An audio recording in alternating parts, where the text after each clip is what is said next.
20세기가 시작될 무렵이었습니다.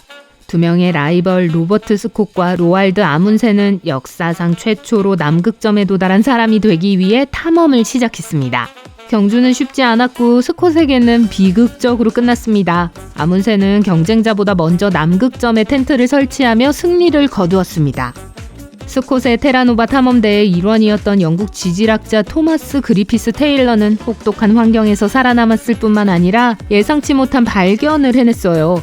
그는 1911년 빙하의 바위 틈에서 피처럼 보이는 폭포를 발견했고 이 폭포는 현재 그의 이름을 따게 되었습니다. 과학자들이 이 섬뜩한 색채의 배후에 무엇이 있는지 알아내는 데는 한 세기가 넘게 걸렸습니다.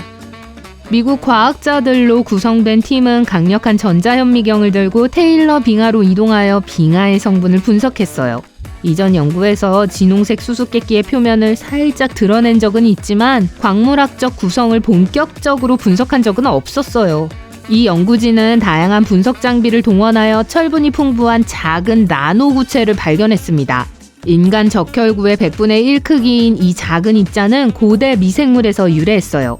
이 미생물은 테일러 빙하의 녹은 물에서 풍부하게 번성합니다. 이 나노고체는 철, 실리콘, 칼슘, 알루미늄, 나트륨으로 가득 차 있어 빙하 아래 물을 선명한 붉은색으로 물들이는 독특한 구성을 형성해요.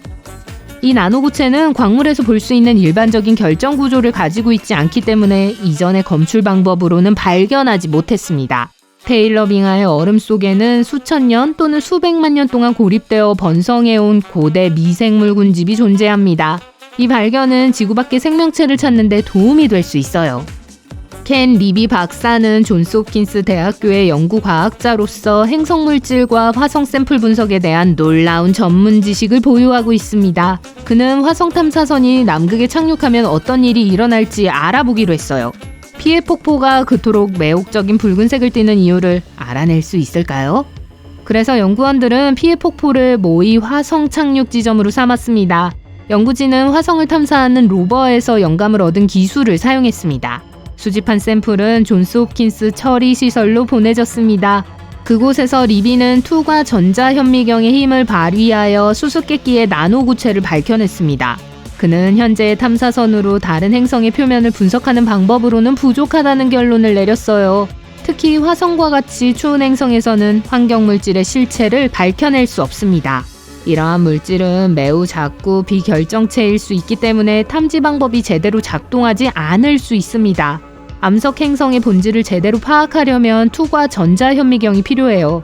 화성 탐사선에 투과 전자현미경을 장착하는 것은 아직 실현 가능하지 않지만 우주 탐사의 새로운 시대가 시작되었음을 의미할 수 있습니다. 불타는 폭포를 본 적이 있나요? 매년 2월 모든 조건이 갖추어지는 순간이죠. 요세미티 국립공원의 호스테일 폭포가 이 환상적인 모습으로 변신합니다. 해가 질 무렵 태양광선이 폭포에 완벽한 각도로 내리쬐면서 폭포가 선명한 주황색과 붉은색의 타오르는 불꽃으로 변해요. 이 자연의 기적을 언제 누가 발견했는지 정확히 알 수 없습니다. 원래 계곡에 살던 사람들은 이 폭포에 대해 알고 있었을지도 모르지만 비밀에 붙여졌어요. 1973년에 이르러서야 사진작가 갤런 로웰이 이 폭포의 사진을 최초로 찍어 주목을 받게 되었습니다. 그 이후로 불의 폭포는 소셜미디어에서 불처럼 퍼져나갔고 전 세계에서 수많은 사람들이 모여들면서 세계적인 센세이션을 일으켰습니다. 이 웅장한 폭포는 매년 수백 명의 관중을 끌어들이지만 특정 조건에서만 볼 수 있어요. 우선 호스테일 폭포에 흐르는 물이 있어야 합니다. 2월에 눈이 충분히 쌓이지 않으면 폭포에 물이 충분하지 않아 마법을 연출할 수 없어요. 낮에는 쌓인 눈이 녹을 정도로 기온이 충분히 따뜻해야 해요. 날씨가 너무 추우면 눈이 얼어붙어 불이 붙지 않으니까요. 둘째, 해질녘 서쪽 하늘이 맑아야 합니다. 햇빛이 호스테일 폭포에 닿아 생동감 있게 빛나려면 직진하는 경로가 필요해요. 요세미티의 날씨는 시시각각 변하기 때문에 쇼가 시작될 때쯤이면 마법처럼 구름이 걷힐 수 있습니다. 모든 조건이 맞으면 약 10분 동안 요세미티 불폭포의 장관을 목격할 수 있습니다. 항해하는 돌의 미스테리는 수년 동안 과학자들을 당혹스럽게 해왔습니다. 무거운 돌은 마치 나름대로 생각이 있는 듯 메마른 호숫바닥인 레이스 트랙 플라야를 가로질러 이동하는 것처럼 보여요. 돌들은 갈라진 진흙 위에 흔적을 남깁니다. 이 현상을 설명하고자 하는 이론은 자기장이나 강한 회오리 바람인 먼지 악마부터 장난꾸러기들의 장난에 이르기까지 다양합니다. 실제로 이 바위가 움직이는 것을 목격한 사람은 아무도 없었기 때문에 미스테리만 더해졌죠. 2006년 랄프 로렌츠라는 나사 과학자가 이곳에 도착했습니다. 그는 다른 행성의 기상 조건을 연구하던 중 데스밸리의 매력에 빠져들었습니다. 그는 식탁에서 타파웨어 용기를 만지작거리다가 유레카의 순간을 맞이했어요. 로렌츠는 용기에 물을 채우고 작은 돌멩이가 튀어나오게 한 후 냉동실에 넣었습니다. 그런 다음 바닥에 모래가 담긴 큰 물통에 이 얼음 구조물을 넣고 부드럽게 바람을 불었습니다. 바위가 물 위를 미끄러지듯 움직이며 모래에 흔적을 남겼죠. 로렌츠는 얼음이 어떻게 조간대성 해빈을 따라 큰 바위를 띄우고 움직이게 하는지를 연구해왔습니다. 이 지식을 응용하여 로렌츠와 그의 연구팀은 데스밸리의 특정 겨울 조건에서 충분한 물과 얼음이 형성되면 가벼운 바람에도 바위가 레이스트랙 플라야를 가로질러 떠다닐 수 있다는 사실을 알아냈습니다. 그리고 바위가 미끄러지면서 진흙 지형에 흔적을 남겼죠. 오색 빛깔의 강, 콜롬비아의 카뇨 크리스탈레스는 세계에서 가장 아름다운 강이라는 비공식적인 타이틀을 가지고 있습니다. 1년 중 대부분 동안은 여느 평범한 강처럼 보여요. 진정한 마법은 수위가 딱 맞는 우기와 건기 사이에 일어나요. 이 독특한 강 바닥에는 특별한 식물이 늘어서 있고 조건이 맞으면 눈부신 색채로 물들기 시작해요.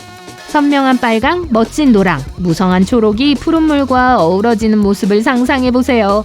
마치 수천 가지 색으로 이루어진 살아있는 무지개 속으로 들어가는 것과 같습니다.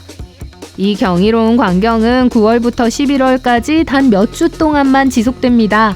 콜롬비아의 우기에는 강물이 너무 빠르고 깊게 흘러 강바닥을 덮어 식물이 붉게 변하는데 필요한 햇빛을 받지 못합니다. 그리고 건기에는 강에서 활기찬 생명체를 지탱할 만큼 물이 충분하지 않아요. 따라서 적절한 시기에 물을 잡아야 합니다. 몰디브 해변이 밤의 어둠 속에서 빛나는 이유는 미스테리지만 여전히 인상적입니다. 바로 생물 발광 플랑크톤 덕분입니다. 이 작은 생물은 마치 작은 수중 디스코볼처럼 움직이면서 멋진 푸른 빛을 발산해요. 해안선을 따라 걸으며 빛나는 발자국을 남긴다고 상상해보세요. 이 마법 같은 플랑크톤들 사이에서 밤 수영을 할 수도 있습니다. 연구원들은 미생물의 생체 발광이 포식자에 대한 영리한 방어 메커니즘이라는 사실을 발견했어요. 이 미생물이 작은 푸른빛을 내면 공격자가 방향을 잃고 놀라게 돼요. 플랑크톤은 루시페린이라는 화학물질을 사용하여 이 빛을 발산합니다. 이 매혹적인 플랑크톤은 1년 중 언제든 볼 수 있지만 6월에서 12월까지가 가장 아름답게 빛나는 모습을 볼 수 있는 절호의 기회예요. 이 기간에는 몰디브 바다의 플랑크톤의 양이 많아져 해가 지고 밤하늘이 어두워지면 발광쇼를 볼 수 있는 완벽한 조건이 만들어집니다. 생물 발광 플랑크톤이 해류에 의한 해안 가까이로 대량으로 밀려올 때만 이 신비로운 광경을 목격할 수 있어요. 이 환상적인 쇼가 언제 펼쳐질지 정확히 예측하긴 어렵기 때문에 미리 조사하고 여행 카탈로그에 나온 모습 그대로를 담을 수 있도록 높은 ISO 카메라로 사진 찍을 준비하세요.